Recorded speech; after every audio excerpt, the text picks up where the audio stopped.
Graça abundante para o principal dos pecadores, por John Bunyan. Capítulo 2. Despertando interesse pela religião. Logo depois disso, me casei. Deus foi misericordioso dando-me uma esposa cujo pai era conhecido por ser um homem piedoso.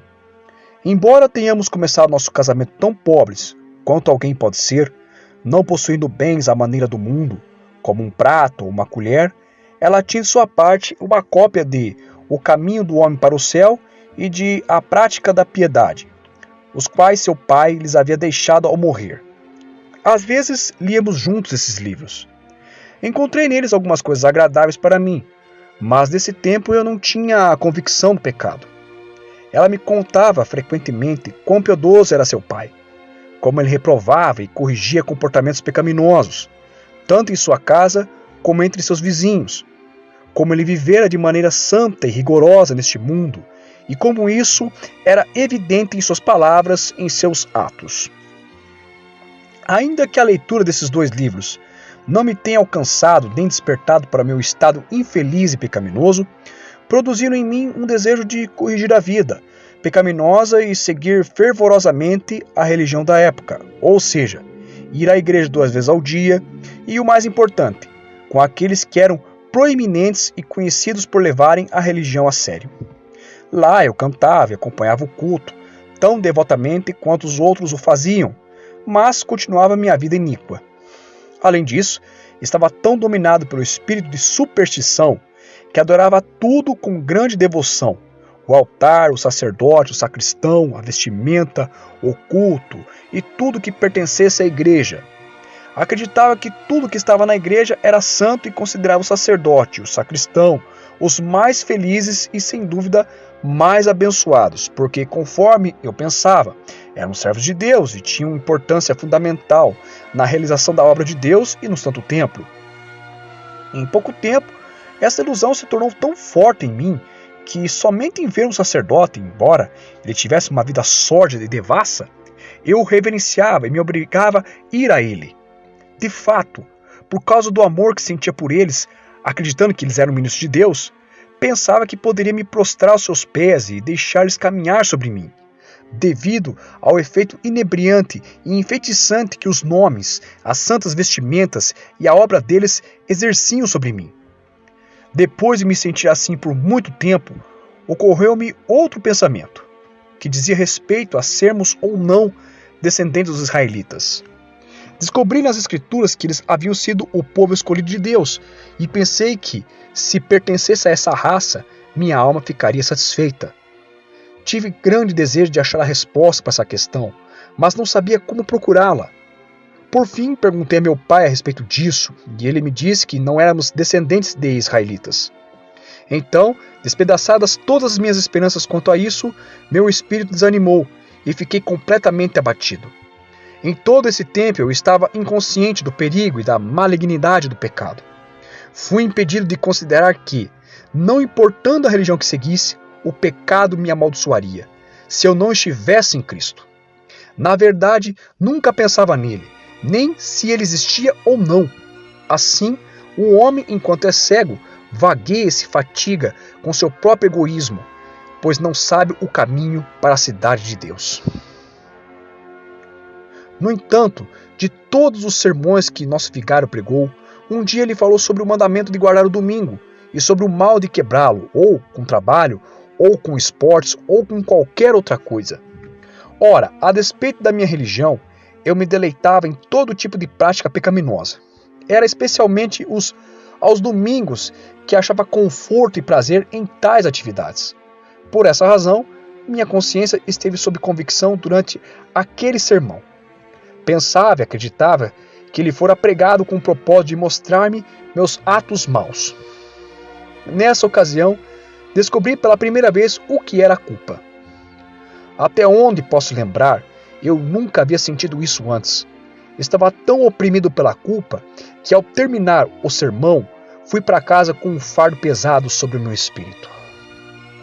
Por um momento, isso serviu para neutralizar a força de meus entretenimentos favoritos e tornar desagradáveis para mim os antigos prazeres. Mas isso não durou muito. Antes mesmo de terminar o jantar, os problemas começaram a desaparecer da minha mente, e meu coração voltou aos caminhos antigos. Oh, quão feliz estava por esse problema haver me deixado, e sua inquietude desaparecido, para que eu pudesse pecar novamente sem restrição.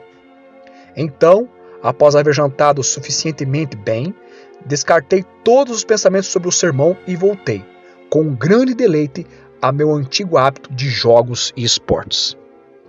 Naquele mesmo dia, quando eu estava no meio de uma partida de bilharda, que é um jogo que um pequeno pedaço de madeira afilado em ambas as extremidades é golpeado por um bastão, havia dado o primeiro golpe, estava para dar o próximo, quando repentinamente uma voz do céu, como um dardo em minha alma, disse: você abandonará os seus pecados e irá para o céu, ou manterá os pecados e irá para o inferno? Nesse instante, fiquei maravilhado e, deixando o bastão no chão, olhei para o céu. Foi como se visse, com os olhos de meu entendimento, o Senhor Jesus olhando para mim, mostrando seu extremo desgosto e ameaçando-me severamente com dolorosa punição, por essas e outras práticas ímpias. Este pensamento me ocorreu quando a seguinte conclusão se apoderou de meu espírito. Visto que a interrupção trouxe novamente os meus pecados à tona, de que eu era um grande e horrível pecador, e agora era tarde demais para buscar o céu, pois Cristo não perdoaria a mim, nem as minhas transgressões. Então, comecei a refletir nisto. Enquanto pensava em tal situação e temia que aquilo poderia ser real, senti meu coração cair em desespero, concluindo que era tarde demais. Decidi continuar no pecado, pois pensava: se este é o caso, meu estado certamente é miserável. Miserável se eu deixar os pecados, miserável se eu os seguir. Não há como não ser condenado. E se tem de ser assim, serei amaldiçoado, tanto por muitos pecados como por poucos. Eu estava em pé no meio do jogo, diante de todas aquelas pessoas, mas não lhes disse nada. Tendo chegado a esta conclusão, voltei desesperadamente ao jogo. Pouco antes desse desespero possuir minha alma, eu estava persuadido de que nunca obteria qualquer consolação, exceto a que obteria do pecado. Toda a esperança a respeito do céu desaparecera, de modo que não me permitia pensar nele. Contudo, encontrei em mim um grande desejo de satisfazer-me no pecado e continuei a considerar que pecado ainda poderia cometer a fim de provar a sua doçura. Tive pressa em satisfazer-me nos deleites do pecado, para que não morresse antes de realizar meus desejos, algo que eu temia muito. Declaro na presença de Deus que eu não estou mentindo quanto a essas coisas, nem elaborando qualquer fingimento. Estas eram de fato as coisas que, com todo o coração, eu desejava. Que o bom Senhor, cuja misericórdia é insondável, perdoe minhas transgressões. Estou convencido de que esta tentação do diabo para conquistar o espírito com uma disposição de coração cauterizada e uma consciência entorpecida é mais comum entre as pessoas do que a maioria delas está ciente. O diabo alimenta silenciosa e furtivamente o coração e a mente das pessoas com tal desespero que, apesar de não sentirem culpa específica, acreditam que não há mais esperança para si mesmas, visto que têm amado os seus pecados, portanto, elas continuam a segui-los. Então, continuei no pecado. Minha mente sempre ansiava por mais, embora me atormentasse o fato de que o pecado não trazia a satisfação que eu esperava. Continuei assim por um mês ou mais. Um dia, eu estava diante da loja de um vizinho, amaldiçoando e praguejando, bancando louco como era habitual no meu proceder pecaminoso. E a dona de casa, lá de dentro, me ouviu. Mesmo sendo libertina e ímpia, ela reclamou que eu amaldiçoava e praguejava em tão terrível medida que ela tremeu ao me ouvir. Além disso, para aquela mulher, eu era a pessoa mais ímpia que ela já conhecera em toda a sua vida, no que diz respeito a praguejar. Ela disse que, com minhas ações, eu poderia arruinar toda a juventude da cidade, se andassem em minha companhia. Diante desta repreensão, fiquei quieto, envergonhado em meu coração, e como pensava, diante do Deus do céu. Por essa razão, enquanto permaneci ali, Cabisbaixo devido à vergonha, desejei de todo o meu coração ser uma criancinha novamente, para que meu pai me ensinasse a falar sem blasfemar. Estou tão acostumado a isso, pensei, que é inútil pensar em corrigir o meu falar. Acreditava que isso nunca aconteceria. Mas não sei como aconteceu. Daquele momento em diante, parei de blasfemar, a ponto de eu mesmo ficar grandemente surpreso. Antes, eu não sabia como falar sem que precedesse as minhas palavras com uma praga e as seguisse com outra, a fim de dar-lhes autoridade. Agora, sem blasfemar, eu falava melhor e com mais deleite, como nunca o fizera antes. Em todo este tempo, eu não conhecia Jesus Cristo, nem abandonei meus esportes e jogos. Todavia, logo depois, conheci um homem que professava ser cristão, e, conforme pensei, falava de maneira agradável sobre as Escrituras e a religião. Por essa razão, dediquei-me ao estudo de minha Bíblia, tendo começado a desenvolver alguns interesses no que ele dizia e a sentir grande prazer em lê-la, especialmente as partes históricas. Quanto às epístolas de Paulo e outras passagens como estas, eu não as apreciava tanto, uma vez que ainda era ignorante a respeito da corrupção de nossa natureza e da nossa necessidade e dos méritos de Jesus Cristo para nos salvar. Engajado numa reforma exterior, tanto no falar como no viver, coloquei os mandamentos diante de mim como caminho para o céu. Tentei guardar os mandamentos e pensava que o fazia muito bem às vezes, e isso me dava conforto, mas de vez em quando eu quebrava um deles, e assim afligia minha consciência. Então me arrependia e dizia que sentia muito por isso, prometendo a Deus que faria melhor na próxima vez. Era assim que eu me ajudava, pensando que agradava a Deus tanto quanto o fazia qualquer outro homem na Inglaterra. Continuei dessa maneira cerca de 1 ano.